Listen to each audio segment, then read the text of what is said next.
Hello मेरे प्रिय दोस्तों, आप सभी का अनुपिष्ट डीजी के 2.0 क्लासेस पर स्वागत है। मैं क्लास 10th सामाजिक विज्ञान जो बहुत ही महत्वपूर्ण क्वेश्चन है, आप सभी के लिए इम्पोर्टेंट एमसीक्यू क्वेश्चन है जो आपकी परीक्षा की दृष्टि से अति महत्वपूर्ण है, वो मैं आप सभी के लिए लाया हुआ हूँ। तो आशा है कि आप सभी हमारी वीडियो अच्छी तरह से देख रहे होंगे और आप सभी को अच्छी तरह से पढ़ाई कर रहे होंगे, क्योंकि अब आपके पेपर की टाइमिंग बहुत कम बची हुई है। तो आप सभी लोग अब पढ़ाई बहुत ज़्यादा करें, जिससे कि आप सभी लोग अच्छे से अच्छे मार्क्स ला सकें, यानी 90% तो नंबर लाएँ ही आप सभी लोग।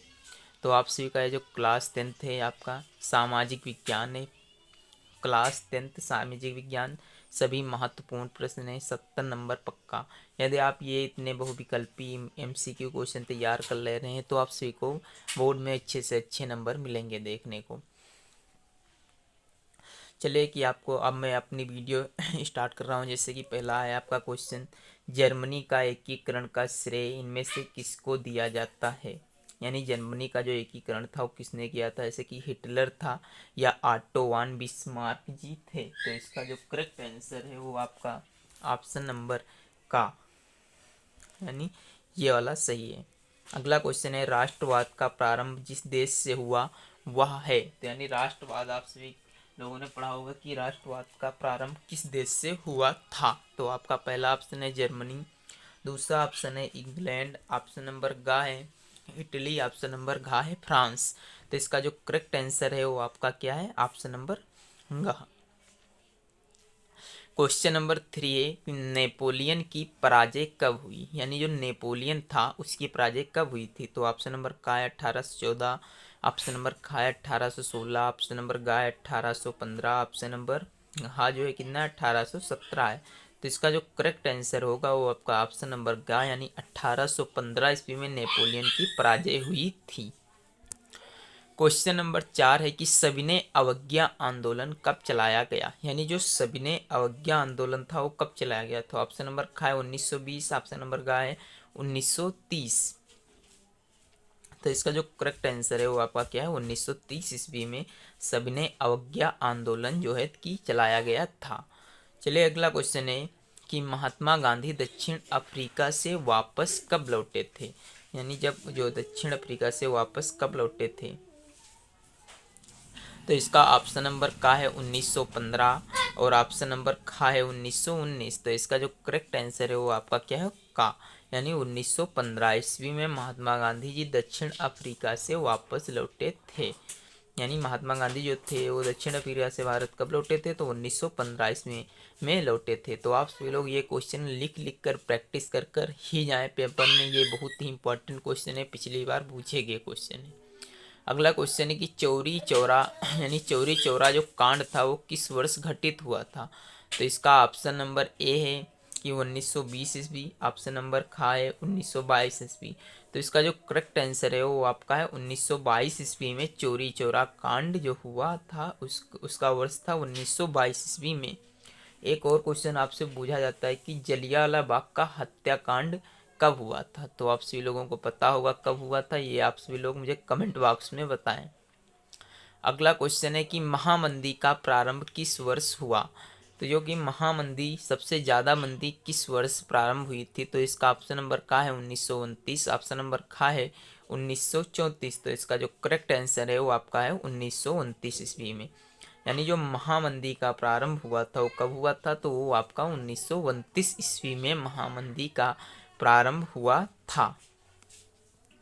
चलिए आपका जो क्वेश्चन नंबर 8 है वो आपका है, संयुक्त राष्ट्र का मुख्यालय कहाँ है। यानी जो संयुक्त राष्ट्र है उसका मुख्यालय कहाँ है। ऑप्शन नंबर का है जिनेवा, ऑप्शन नंबर खा है न्यूयॉर्क।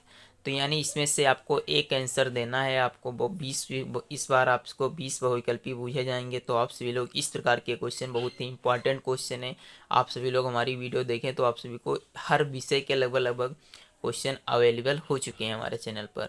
यानी संयुक्त राष्ट्र का मुख्यालय कहाँ है, वो आपका option number Geneva, option number खा है न्यूयॉर्क। तो जो संयुक्त राष्ट्र का मुख्यालय वो क्या है, न्यूयॉर्क में है। ऑप्शन नंबर 9 यानी आपका जो अगला क्वेश्चन है कि प्रथम विश्व युद्ध कब प्रारंभ हुआ। यानी जो प्रथम विश्व युद्ध था वो कब प्रारंभ हुआ था। ऑप्शन नंबर का है 1914, ऑप्शन नंबर खा है 1939। तो इसका जो करेक्ट आंसर है वो आपका क्या है 1914 ईस्वी। अगला क्वेश्चन है आपका है कि पंजाब में भूमि निम्नीकरण का मुख्य कारण है, यानी जो पंजाब में भूमि निम्नीकरण है उसका मुख्य कारण क्या है। ऑप्शन नंबर खा है गहन खेती, ऑप्शन नंबर खा है कि अधिक सिंचाई। तो इसका जो करेक्ट आंसर है वो आपका क्या है, खा, अधिक सिंचाई। क्वेश्चन नंबर 11 है कि कपास की खेती के लिए कौन सी मृदा उपयुक्त है, यानी जो कपास की खेती की जाती है तो इसके लिए कौन सी मृदा उपयुक्त है। ऑप्शन नंबर खा है लाल मृदा, ऑप्शन नंबर का है काली मृदा। तो इसका जो करेक्ट आंसर है वो आपका क्या है, का, यानी काली मृदा कपास की खेती के लिए अति ही महत्वपूर्ण है। आपका क्वेश्चन नंबर 12 है कि निम्न में से कौन सा अजैविक संसाधन है, यानी जो अजैविक और जैविक संसाधन आप सभी लोगों ने पढ़ा होगा। तो जो अजैविक कौन सा होता है और जैविक कौन से होते हैं, जैसे कि पौधे आपके कौन से संसाधन और चट्टाने कौन से संसाधन। तो आपका चट्टाने जो है कौन सा है, अजैविक संसाधन है। क्वेश्चन नंबर 13 अगला क्वेश्चन है आपका जो कि चिपको आंदोलन संबंधित है, यानी आपका ये बहुत ही वेरी इंपॉर्टेंट है, वेरी वेरी इंपॉर्टेंट है क्वेश्चन, ये परीक्षा की दृष्टि से अति महत्वपूर्ण है कि चिपको आंदोलन संबंधित है। आप सभी लोगों ने पढ़ा होगा कि चिपको आंदोलन जो था उसमें सभी लोग ने मिलकर यानी पेड़ों से चिपक चिपक करके उनकी जान बचाई थी पेड़ों की, इसलिए इसका नाम पड़ा था चिपको आंदोलन। तो जो चिपको आंदोलन है वो कब से मतलब किसके लिए प्रसिद्ध है, तो वन संरक्षण, यानी हमें पेड़ों को बचाना चाहिए। उन्होंने पेड़ों से चिपक चिपक करके जान बचाई थी पेड़ों की। अगला क्वेश्चन है यानी क्वेश्चन नंबर 14 है कि सुंदरवन राष्ट्रीय पार्क किस राज्य में स्थित है, यानी सुंदरवन जो राष्ट्रीय पार्क है ये किस राज्य में स्थित है। पहला ऑप्शन है असम, ऑप्शन नंबर खा है पश्चिम बंगाल। तो इसका जो करेक्ट आंसर है वो क्या है, पश्चिम बंगाल।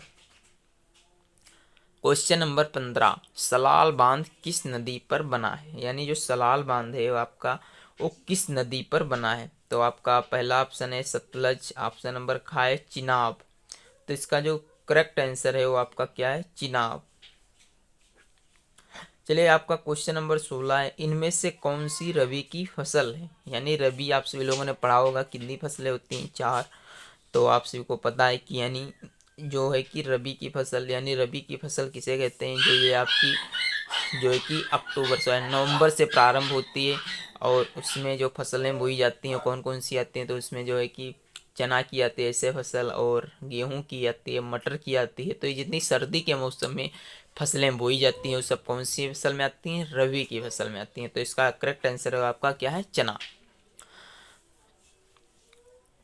चलिए आपका क्वेश्चन नंबर 17 जो बहुत ही महत्वपूर्ण है कि निम्नलिखित में से कौन सी एक रेशेदार फसल है। तो आप सभी को पता होगा कि रेशेदार फसलें कौन सी होती हैं, जैसे कि ऑप्शन नंबर का है जौ, ऑप्शन नंबर खा है जूट। तो आपको पता है कि रेशा किस में मिलता है, तो रेशा आप सभी लोगों ने देखा होगी कि जूट में मिलता है। तो यानी रेशेदार कौन सी फसल है, जूट। क्वेश्चन नंबर 18 है झारखंड में स्थित कोडरमा निम्नलिखित में से किस खनिज का अग्रणी उत्पादक है। अग्रणी का मतलब है सबसे अधिकतम उत्पादक जो झारखंड में है तो किस खनिज का है, तो बॉक्साइट है या अभ्रक है। तो इसका जो करेक्ट आंसर है वो आपका क्या है, यानी बॉक्साइट का नंबर है ऑप्शन नंबर खा, अभ्रक। इसका करेक्ट आंसर क्या है, खा, अभ्रक। अगला क्वेश्चन नंबर 19 एंथ्रेसाइट का संबंध किस खनिज से है, यानी एंथ्रेसाइट जो होता है वो इसमें से किससे संबंधित है।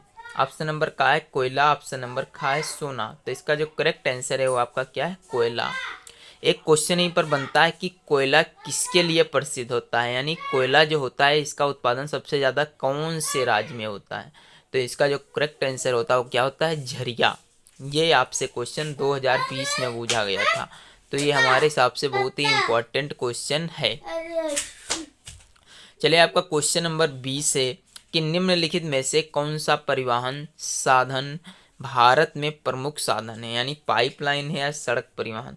तो आप लोगों ने देखा होगा कि भारत में जो है जो परिवहन साधन है वो कौन सा है, सड़क परिवहन है, पाइपलाइन नहीं है। तो इस प्रकार से आपके 20 बहुविकल्पीय क्वेश्चन कंप्लीट हुई है। तो आप सभी लोगों ने क्वेश्चन देखे होंगे और बहुत ही अच्छे क्वेश्चन थे, आप सभी लोग इन क्वेश्चन को याद करें। अब आपका जो ये इम्पॉर्टेंट क्वेश्चन है, बहुत ही इम्पॉर्टेंट क्वेश्चन लॉन्ग में पूछा जाएगा आपसे 4 नंबर में, वो लिख के लाया हुआ हूँ और इसकी एक वीडियो आपको कल प्राप्त होगी। जैसे कि क्वेश्चन में कह रहा है कि जर्मन एकीकरण की प्रक्रिया को संक्षेप में लिखिए, यानी जर्मनी के एकीकरण की प्रक्रिया को आपको क्या में लिखना है, संक्षेप में बताना है। तो आप सभी लोग इसके लिख सकते हैं। जैसे कि लिखा, राष्ट्रवादी भावनाएं मध्यम वर्गीय जर्मन लोगों में काफ़ी व्याप्त थी, यानी राष्ट्रवादी जो भावनाएं थी वो जो मध्यम वर्ग के लोग जर्मन में रहते थे उनमें क्या थी, बहुत ज़्यादा रूप से विद्यमान थी।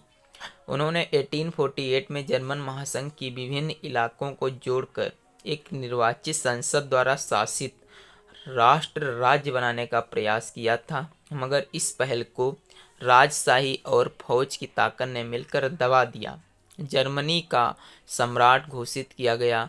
इस तरह 1871 में जर्मनी का एकीकरण हुआ। तो आप सभी लोग इसमें से भी बहुविकल्पी एक से क्वेश्चन तैयार हो सकता है कि जर्मनी का एकीकरण कब हुआ था। तो आप लोग बताएंगे 1871 में जर्मनी का एकीकरण हुआ। तो इस प्रकार से आप जब लॉन्ग क्वेश्चन तैयार करते हैं तो शॉर्ट क्वेश्चन अपने आप तैयार हो जाते हैं। तो आप सभी लोग लॉन्ग क्वेश्चन ज़्यादा तैयार करें और शॉर्ट अपने आप उसी में से तैयार, क्योंकि शॉर्ट बनते तो बुक से ही हैं। तो जब आप पूरी बुक पढ़े रहेंगे तो आपको शॉर्ट आसानी से पता होंगे।